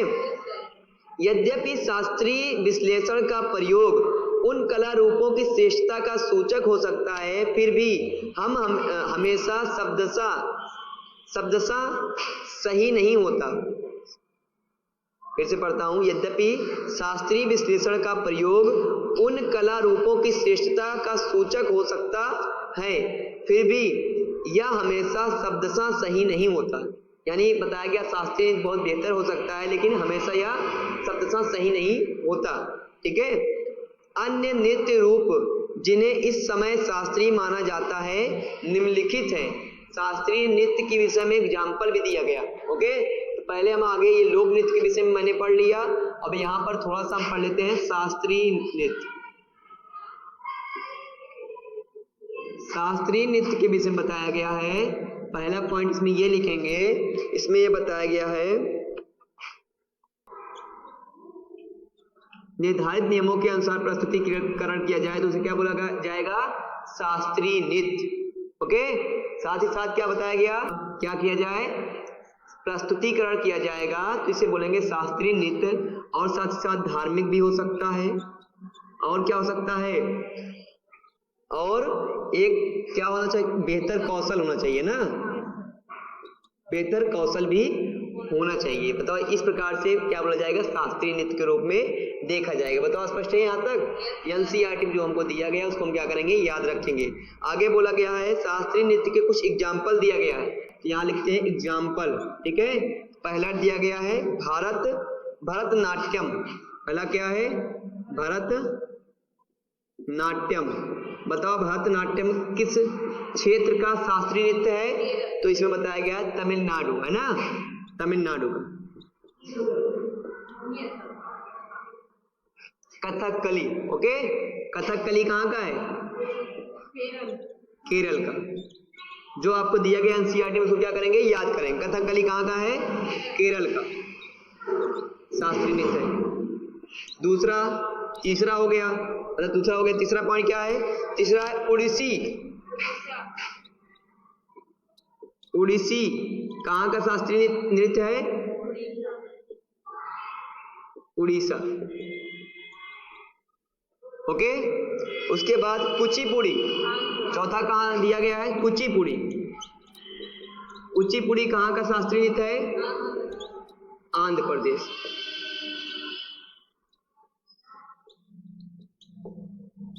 ओके? पांचवा, फिफ्थ पॉइंट क्या है, मणिपुरी। ये दो तो नाम ही से क्लियर है ना, मणिपुरी का मतलब क्या हो जाएगा, मणिपुर। ये कुछ जो 5 हमको शास्त्रीय नृत्य दिए गए हैं, किस क्षेत्र के हैं, इसको हमको क्या करना है, याद करके रखना है, जो हमको उदाहरण के तौर पर दिया गया। बताओ यहाँ तक स्पष्ट है? इसको लिख लेंगे और क्या करेंगे, याद कर लेंगे। अब आगे हम नेक्स्ट पॉइंट पढ़ेंगे, जो हमारा क्या है, जो हमारा लघु चित्र की परंपरा के विषय में बताया गया। ओके, जो शिल्पकार होते थे वो चित्र बनाते थे, है ना, उन चित्रों के विषय में पढ़ेंगे। इतनी बातें क्लियर है? कथक नृत्य के विषय में लिख लीजिए। संरक्षकों के लिए चित्रकला। संरक्षक मतलब जो चित्र बनाते थे ना, लघु चित्रों की परंपरा इसमें बताया गया है। तो लघु चित्रों की परंपरा क्या थी समझेंगे। लघु चित्रों की परंपरा हम पढ़ेंगे। ओके, लघु चित्रों की परंपरा क्या है इसमें बताया गया है। लघु चित्रों की परंपरा के विषय में बताया गया है। लघु चित्र जैसा कि उनके नाम से पता चलता है, छोटे आकार के चित्र होते हैं। लघु चित्र का मतलब छोटे आकार के चित्र होते हैं, जिन्हें आमतौर पर जल रंगों से कपड़े या कागज पर चित्रित किया जाता है। ठीक है, जल रंगों से किस पर, जल रंगों से बनाया जाता था लघु चित्रों के, जल रंगों से बनाया जाता था। और किस पर बनाया जाता था, कपड़ों पर और कागजों पर। बोलो स्पष्ट है? कपड़ों और कागजों पर छोटे आकार के चित्र बनाए जाते थे और उसके साथ रंग का कौन सा रंग प्रयोग करते थे, जल रंग। और जल रंग का मतलब वह जो वाटर की तरह होता है, रंग रहता है ना, इस प्रकार से ये चित्र दिखाया गया। जल रंगों का प्रयोग करके इस प्रकार के चित्र बनाए जाते थे। स्पष्ट है? अब ये जो बनाए जाते थे, किस पर बनाए जाते थे, कपड़ों पर भी और कागज पर भी। और ये छोटे आकार के चित्र बनाते थे, छोटे आकार के चित्र, इसलिए इसे क्या बोला गया, लघु चित्र बोला गया। स्पष्ट है ना? अब आगे इसमें क्या दिया गया है, इसमें आगे दिया गया है इधर, प्राचीनतम लघु चित्र ताल पत्रों अथवा लकड़ी की तख्तियों पर चित्रित किए गए थे। जो प्राचीन में काल में मिला है लघु चित्र, उसे बोला गया ताल पत्रों। ताल पत्र नहीं लिखा गया है, ताल पत्रों लिखा गया है। अथवा लकड़ी की तख्तियों पर चित्रित किए जाते थे। ताल पत्रों का मतलब यहाँ पर अथवा बोला है, इसका मतलब ताल पत्र क्या है, ताल पत्र अथवा लकड़ी की तख्तियों पर चित्रित किए जाते थे। यहाँ पर लिखेंगे इसके विषय में, प्राचीन लघु चित्र। प्राचीन लघु चित्र कहाँ बनाए जाते थे, प्राचीन लघु चित्र बनाए जाते थे किस पर, ताल पत्रों अथवा, अथवा लिख देंगे यहाँ, अथवा किस पर, लकड़ी की तख्ती पर, की तख्तियों पर। ओके,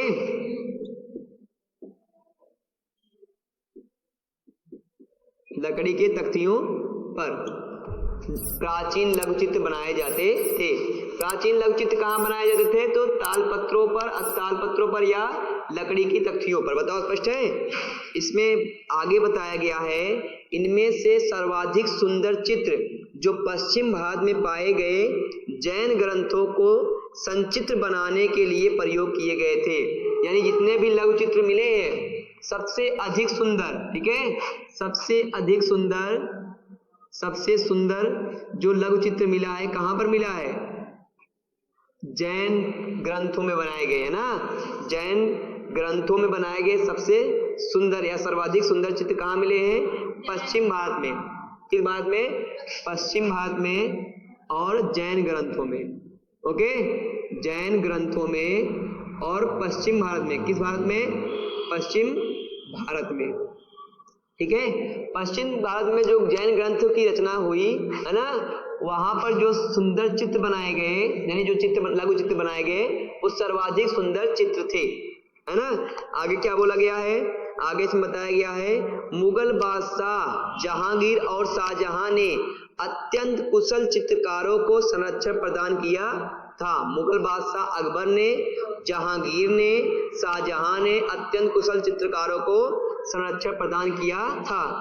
इसी कारण जहांगीर को, अकबर और शाहजहां को नहीं, जहांगीर को चित्रकारी के तौर पर स्वर्णकाल का काल माना जाता है, जहांगीर के शासनकाल को। ओके, और शाहजहां को क्या माना जाता है? स्थापत्य कला में स्वर्ण काल। ओके, हाँ ठीक है, स्पष्ट है।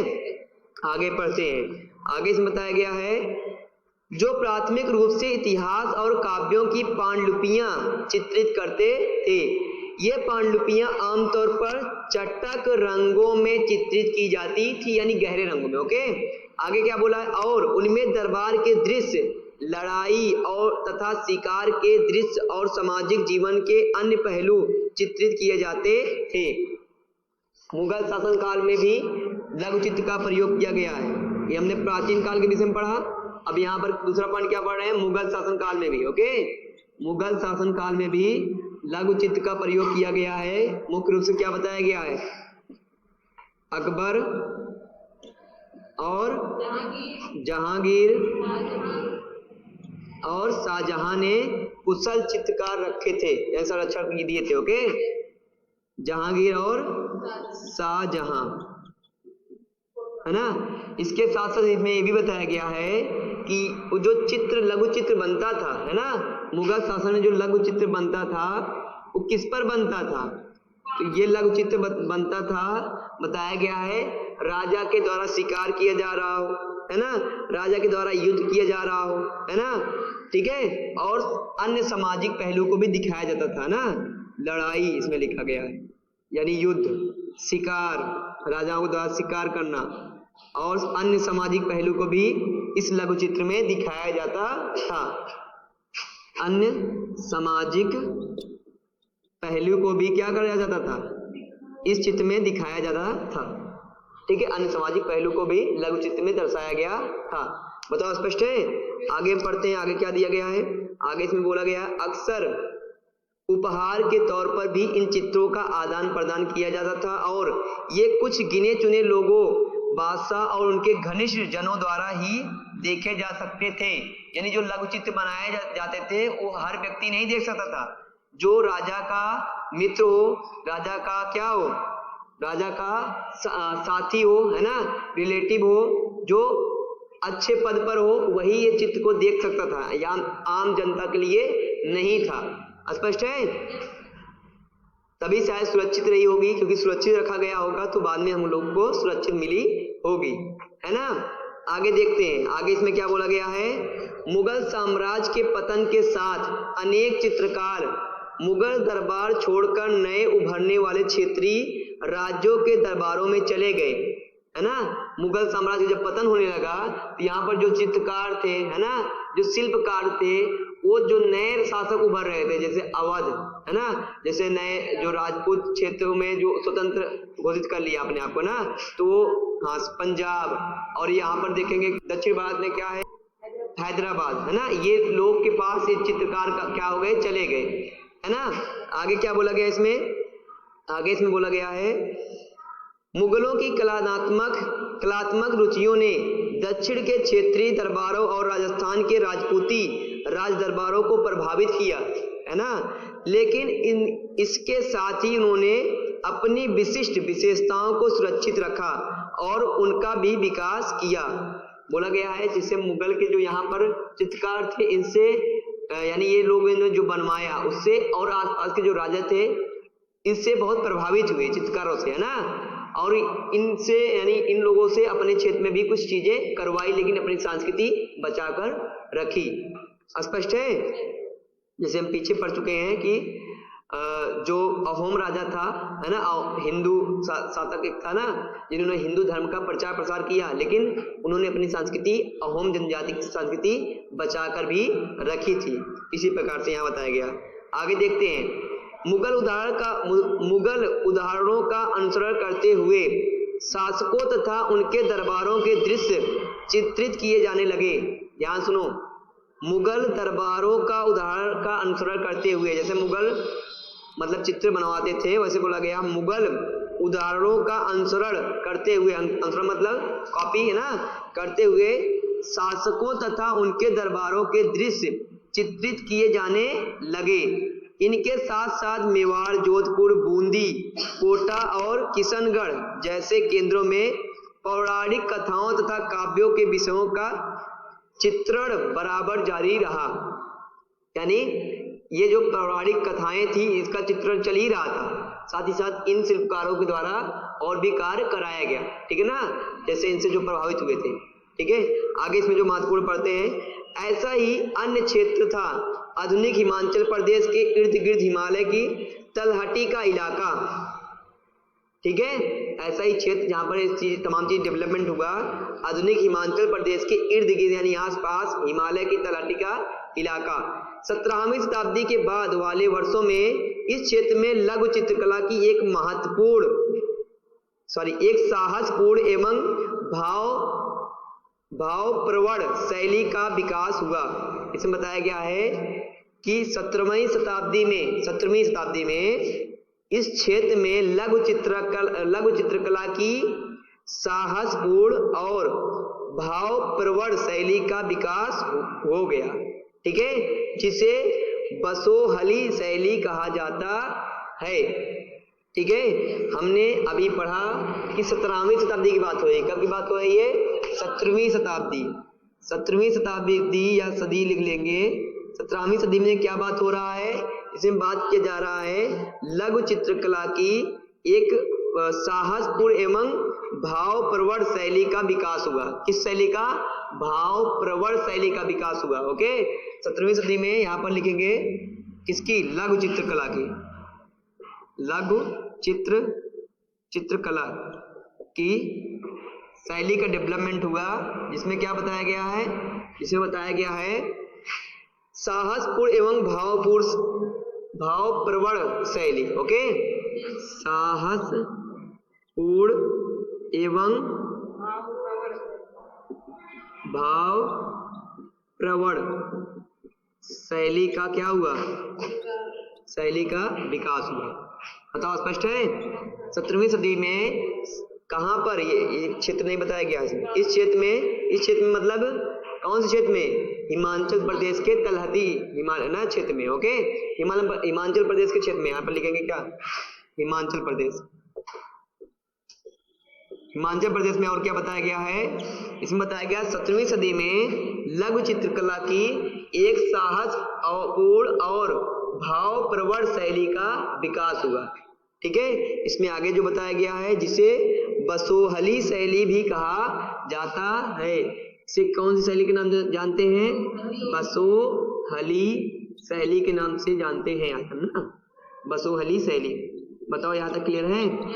हमने पढ़ा कि यहाँ पर प्राचीन लघु चित्रकला तालपत्रों पर लकड़ी के तख्तियों पर लिखी जाती थी। मुगल शासन काल में बताया गया अकबर, जहांगीर, शाहजहां के शासन काल में अच्छे चित्रकारों का संरक्षण दिया गया था। साथ ही साथ जो लघु चित्र बनाए गए, लड़ाई युद्धों पर बनाए गए, शिकार करते हुए एवं अन्य सामाजिक पहलुओं पर भी लघु चित्र बनाए गए। ओके, लघु चित्र किस पर बनाया जाता था? तो जल रंगों से, कपड़ों और कागज पर। ठीक है, इसके अलावा बताया गया इसमें क्या सबसे सुंदर जो लघु चित्र पाया गया, तो जैन ग्रंथ में सबसे सुंदर लघु चित्र बनाया गया था जो पश्चिमी भारत में पाया गया। ओके, और क्या बताया गया? हिमाचल प्रदेश में 17वीं सदी में जो लघु चित्र बनाया गया उसमें एक नई शैली का डेवलपमेंट हुआ, साहसपूर्ण भावप्रवण शैली। ओके, जिसे बसोहली शैली के नाम से जाना जाता है।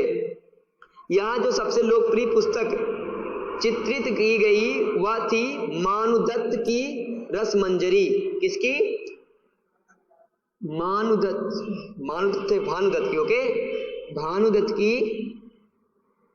भानुदत्त की कौन सी पुस्तक? भानुदत्त की यहाँ इधर लिखते हैं। ओके, भानुदत्त की कौन सी पुस्तक है? रसमंजरी। कौन सी? रसमंजरी। तो रसमंजरी पुस्तक याद रखेंगे किसके द्वारा लिखी गई है? भानुदत्त। ओके, सबसे जो इसमें हमको क्या मिला? लघु चित्र मिला है। तो भानुदत्त द्वारा रचित रसमंजरी पुस्तक में हमको लघु चित्र मिलते हैं। ओके, और इसमें बताया गया क्या? इसके आगे बताया गया है, हम आगे लिखेंगे। पहले बताओ, यहाँ तक क्लियर है? यहाँ तक चीज सभी को स्पष्ट है? यहाँ लास्ट पॉइंट यही याद रखना है हमको, भानुदत्त द्वारा रचित क्या उनसी पुस्तक? रसमंजरी। ये इंपॉर्टेंट है। ओके, रसमंजरी पुस्तक किसके द्वारा रचित है? भानुदत्त, जिसमें हमको क्या लघु चित्र के विषय में जानकारी मिलती है। किस क्षेत्र में? हिमाचल प्रदेश के क्षेत्र में। स्पष्ट है? लिख लीजिए। इसके बाद हम आगे पढ़ते हैं। ओके, इसमें आगे दिया गया है भानुदत्त रसमंजरी के विषय में क्लियर हो गया ना। अब इसमें आगे क्या दिया है, 1739 में नादिर शाह के आक्रमण और दिल्ली विजय के परिणाम स्वरूप मुगल कलाकार मैदानी इलाकों की तरफ क्या हो गए, चले गए। यानी मैदानी इलाकों से कहां चले गए, पहाड़ी क्षेत्रों में। ओके, अभी तक वो राज दरबार में रहते थे जो कलाकार थे, लेकिन 1739 में कौन हमला करता है, नादिर शाह दिल्ली में आता है, कई दिनों तक रुकता है, वहां पर लूटपाट करता है और चला जाता है। तो वहां जब रुकता है, लूटपाट करता है, तो जो कवि थे है ना, जो चित्रकार थे, वो वहां से चले जाते हैं। और चले जाते हैं कहाँ, बस जाते हैं तो पहाड़ी क्षेत्रों की ओर पलायन कर गए। ओके, उन्हें वहां जाते ही आश्रयदाता तैयार मिले, यानी जैसे वहां पहुंचे, जिनके पास खूबी है, चाहे आर्ट अच्छा आ रहा है, चाहे वो अच्छे कवि हैं, जहां पहुंचेंगे लोग उनका सम्मान ही करेंगे। इसमें बोला उन्हें वहां जाते ही आश्रयदाता तैयार मिले, तो उन्हें उनका क्या करा गया, स्वागत करा गया, है ना। ठीक है, आप आइए। जिनके फलस्वरूप चित्रकारी की कांगड़ा शैली विकसित हुई।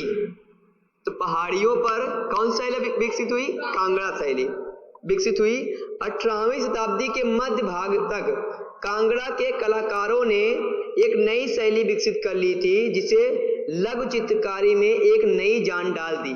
ओके, इसमें बताया गया है जो चित्रकार अभी थे कहां पर, मुगल शासक के अधीन संरक्षण में थे। जब नादिर शाह हमला करता है तो चित्रकार भाग कर पहाड़ी क्षेत्र में जाते हैं। पहाड़ी क्षेत्रों में वहां पर कुछ देखते होंगे, कुछ सीखते होंगे, तो वहां के क्षेत्रों से कुछ देख कर, सीख कर, और अपनी जो चित्रकारी थी उनको ऐड करके एक नई चित्रकारी डेवलप करते हैं, जिसे क्या बोला गया, कांगड़ा शैली। ओके, ये 18वीं शताब्दी की बात है, 18वीं शताब्दी के मध्य में, है ना। तो कांगड़ा शैली का क्या हुआ, विकास करा। ओके, आगे बोला है उनकी प्रेरणा का स्रोत वहां के वैष्णव परंपराएं थी, यानी वहां पहाड़ी क्षेत्र में जहां गए थे, वहां के लोग वैष्णव परंपरा को मानते होंगे, है ना। और उस परंपरा को मानते थे, तो वहां पर एक नई जो पेंटिंग या चित्रकारी करी गई, उस चित्रकारी को बोला गया, कौन सी चित्रकारी, कांगड़ा। ओके, आगे बोला गया क्या, आगे इसमें बोला गया है वहां के वैष्णव परंपरा थी। ठंडे नीले और हरे रंगों सहित कोमल रंगों का प्रयोग और विषयों का काव्यात्मक निरूपण कांगड़ा शैली में की विशेषता थी। तो यहाँ पर लिखेंगे 18वीं शताब्दी के मध्य में, 18वीं शताब्दी के मध्य में मुगल शासक पर कौन हमला करता है, तो यहाँ पर लिखेंगे नादिर शाह का हमला, नादिर शाह का आक्रमण। स्पष्ट है, कब आक्रमण किया गया, डेट दिया गया इसमें 1739 में। जब डेट दिया गया क्या हो गया, इंपॉर्टेंट है। इसमें बताया गया है जो कलाकार थे या चित्रकार थे, वो भागकर कहाँ गए, पहाड़ी क्षेत्रों में। ठीक है, कहाँ भाग गए, पहाड़ी क्षेत्रों में। और वहां पर एक परंपरा थी, वैष्णव परंपरा। ओके, वैष्णव परंपरा से मिल करके जो चित्रकार थे, है ना, जो चित्रकारी थी उनकी अब क्या हो गई, अब एक नई चित्रकारी डेवलपमेंट हो गई। इसे क्या बोला गया, इसे बोला गया कांगड़ा।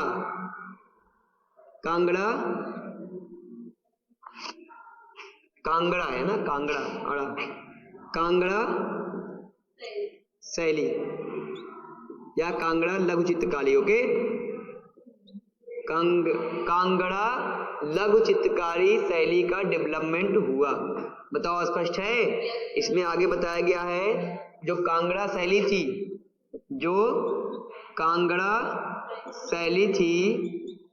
इसकी मुख्य विशेषता क्या थी, इसमें बताया गया है, इसमें ठंडे नीले, जो ठंडा नीला रंग होता है, उस प्रकार से ठंडे नीले और हरे रंगों सहित, इसमें ठंडे नीले, या इस प्रकार से लिख सकते हैं, ठंडे नीले हरे रंग और इन लोगों को मर्ज करके एक नया मतलब इन लोगों का प्रयोग करके एक नए रंग का क्या करा, डेवलपमेंट किया। ठीक है, जिसे यह जो है कांगड़ा शैली की मुख्य विशेषता मानी गई। ठीक है, ये कोमल रंग बताया गया है। ठंडे नीले रंग और हरे रंग का प्रयोग करके एक नया रंग जो डेवलपमेंट हुआ जिसे कोमल रंग कहा गया। ओके है ना, कोमल रंग का क्या हुआ, डेवलपमेंट हुआ। ठीक है, और इससे जो कांगड़ा शैली है ना, ये कांगड़ा शैली की यही क्या है, मुख्य विशेषता है ना, एक नए कलर का इसमें क्या हुआ, डेवलपमेंट हुआ। ठीक है, आगे बोला है स्मरण रहे कि साधारण स्त्री पुरुष भी बर्तनों, दीवारों, कपड़ों, फर्श आदि पर अपनी कलाकृतियां चित्रित करते थे। यानी केवल चित्रकार ही नहीं, चित्रकार को देखकर जो साधारण पुरुष थे, है ना, जो साधारण पुरुष थे, साधारण पुरुष, ओके, जो साधारण पुरुष थे वो भी क्या करते थे, वो भी कपड़ों पर, बर्तनों पर क्या करते थे, चित्रकारी करते थे। कपड़ों पर, बर्तनों पर और दीवारों, फर्शों पर, दीवार और फर्श पर क्या करते थे, चित्रकारी करते थे। साधारण पुरुष भी क्या करते थे, चित्रकारी। ओके, यहाँ पर लिख लेंगे क्या कर रहे हैं सब, चित्रकारी। बताओ स्पष्ट है, यहाँ तक की चीजें क्लियर हैं। अब आगे देखते हैं, ये हमारा एक पॉइंट कंप्लीट हो गया। अब हमारा लास्ट पॉइंट है और ये भी क्या है, एक बड़ा पॉइंट है। क्या बताया गया इसमें, बंगाल के विषय में किस प्रकार की वहां सांस्कृतिक डेवलपमेंट हुआ। यहाँ तक चीजें स्पष्ट है, यहाँ तक लिख लीजिए। हम क्या करेंगे, नेक्स्ट पार्ट में इसको कंप्लीट कर लेंगे। Okay, thank you.